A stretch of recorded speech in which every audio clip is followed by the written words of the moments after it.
तो घरों बहुत के अच्छा। मिश्रा जी का घर और गुप्ता जी का घर वैसे ही रहते तो आस पड़ोस में थे, लेकिन इनका रहने का तरीका एकदम अलग था। तो चलिए कहानी में और आगे बढ़ते हुए चलते हैं मिश्रा जी की घर की ओर सुबह 4 बजे। अरे सुबह 4 बजे। सुबह हो गई, चलो जय सिया राम जय सिया राम।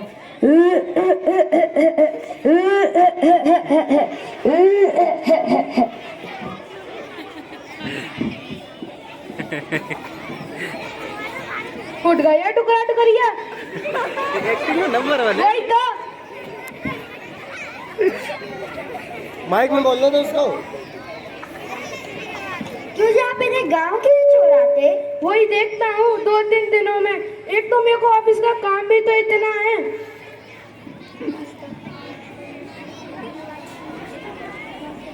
इसी रविवार में इनको किसी भी हालत में छोड़ ही आऊंगा। चलो ये सब बातें छोड़ो, जाओ नाश्ता बनाओ।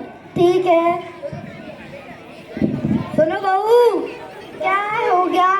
बहू तुम्हारी सासू माँ कुछ कह रही है। आज सुबह के नाश्ते में दलिया और दोपहर के खाने में चने का साग और बाजरे की रोटी बना लेना। ठीक है। और ये ठंड का मौसम है, पोता पोती को जरूर खिलाना, ये सेहत के लिए अच्छा होता है। ठीक है।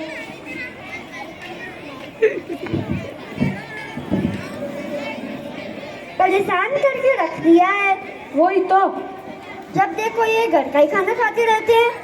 वही तो एक तो बाहर का भी नहीं खाना खाते, इनको तो घर का देसी खाना चाहिए। जैसे लोग हैं जो। हाँ वही। चलो ठीक है, मैं ऑफिस के लिए तैयार हूँ।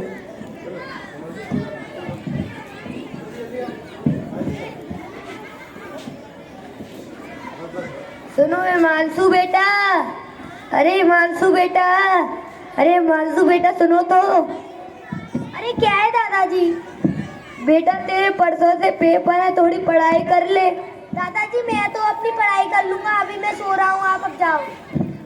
चल बेटा, पढ़ाई नहीं कर रहा तो थोड़ी सी मेरे संग टहलने ही चल। दादाजी आपसे बोला ना, अभी मैं सो रहा हूँ। कहाँ आ जा। अरे बच्चों को क्यों परेशान कर रहे हो? बच्चे तो है, सो जा दो से। ठीक है, सो जा तू। तो अगले रविवार को वो हिमांशु के दादा दादी को गांव छोड़ आते हैं। सोमवार का दृश्य सुबह 10 बजे।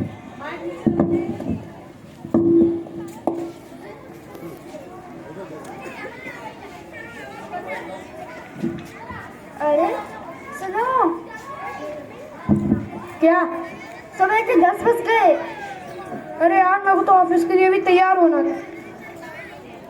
अरे मानसी बेटा उठो, तुम स्कूल के लिए लेट हो गए।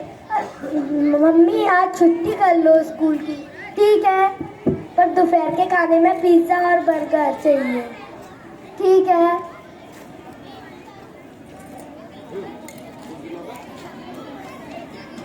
कुछ दिनों तक यही दिनचर्या चलती रही। चलिए देखते हैं कुछ दिनों बाद का दृश्य। अरे आप इतना मुंह लटका के क्यों आए हो आज? क्या बताऊं, रोज की तरह आज भी मेरे को ऑफिस से बॉस की डांट पड़ी और रेट के चक्कर में मेरी सैलरी भी कट जाती है।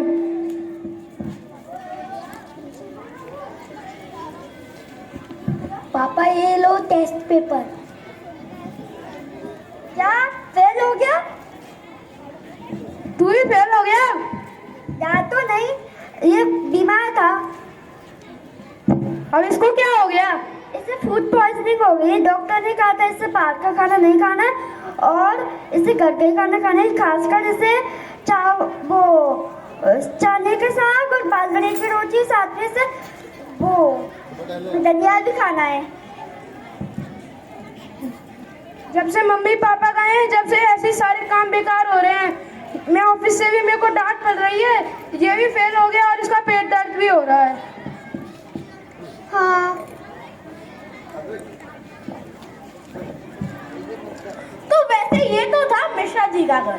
तो चलिए कहानी में और आगे बढ़ते हैं और चलते हैं गुप्ता जी के घर की ओर। तो देख लीजिए।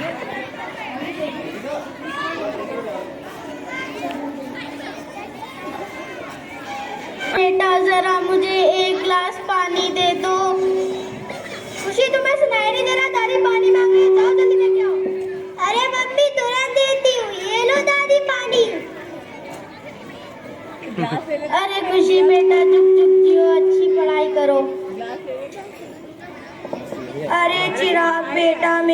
छड़ी तो देना, मुझे बाहर घूमने जाना है।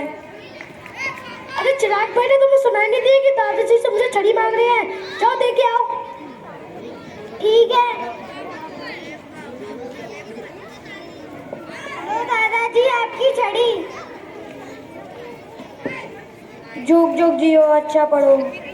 एंकर तो साइड हाँ। अरे हाँ, मुझे ध्यान आया, कल ठकुराइन ने मुझे कुछ बीज दिए थे। चलो मैं उन्हें बाग में लगा आती हूँ। बहू जरा सुनो, जरा मुझे खुरपी देना। हाँ माँ जी।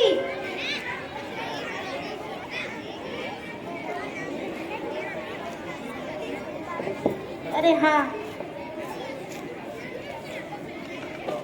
अरे नमस्कार। नमस्कार, राम राम। और क्या हाल चाल, सब बढ़िया? हमारे घर में तो सब बढ़िया है, तुम्हारे घर का कैसा हाल है? हमारे घर का भी बहुत अच्छा हाल है। जो हमने अपने बच्चों को सिखाया है वही वे अपने बच्चों को सिखा रहे हैं। काश वे खूब तरक्की करें, पढ़े लिखें। तुम्हारी बात सही है। बच्चे, छोटे बच्चे तो बिल्कुल कच्ची मिट्टी की तरह होते हैं। उन्हें जैसा आकार दो वह वैसे ही बन जाते हैं। हाँ, तुम बिल्कुल सही कह रही हो। चलो चलते हैं। तो चलते हैं। राम राम। अरे आयुष जी, बहुत रात हो चुकी है, चलो सो जाते हैं। ठीक है। मम्मी, मुझे दादी के पास कहानी सुनने जाना है। हाँ जाओ।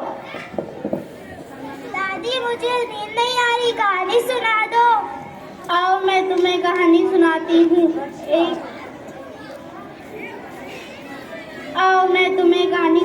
हूँ। एक बार की बात थी, एक बाघ जंगल में चला गया था। अरे खुशी बेटा सो गई। मम्मी दीदी भी चली गई, मैं भी दादाजी के पास जा रहा हूँ। हाँ जाओ।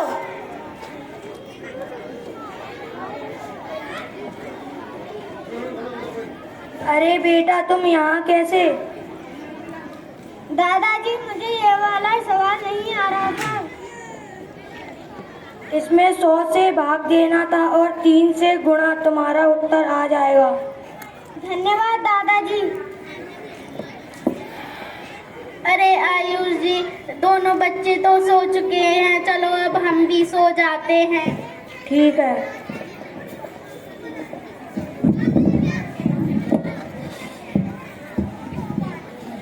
दादा दादी, नाना नानी, ये हमारे परिवार के सबसे महत्वपूर्ण सदस्य होते हैं। इनके बगैर हमारा जीवन अधूरा होता है। किसी ने बड़ा खूब कहा है, बच्चे तो कच्ची मिट्टी के दिए की तरह होते हैं।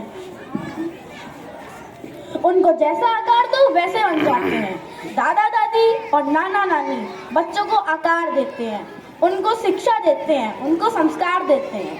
अगर दादा दादी या फिर नाना नानी आपसे दूर हैं तो आप बहुत कुछ खो रहे हैं। अब मैं आपसे एक सवाल पूछना चाहता हूँ, क्या आप मिश्रा जी के घर के जैसा माहौल चाहते हैं या फिर गुप्ता जी के घर के जैसा? धन्यवाद।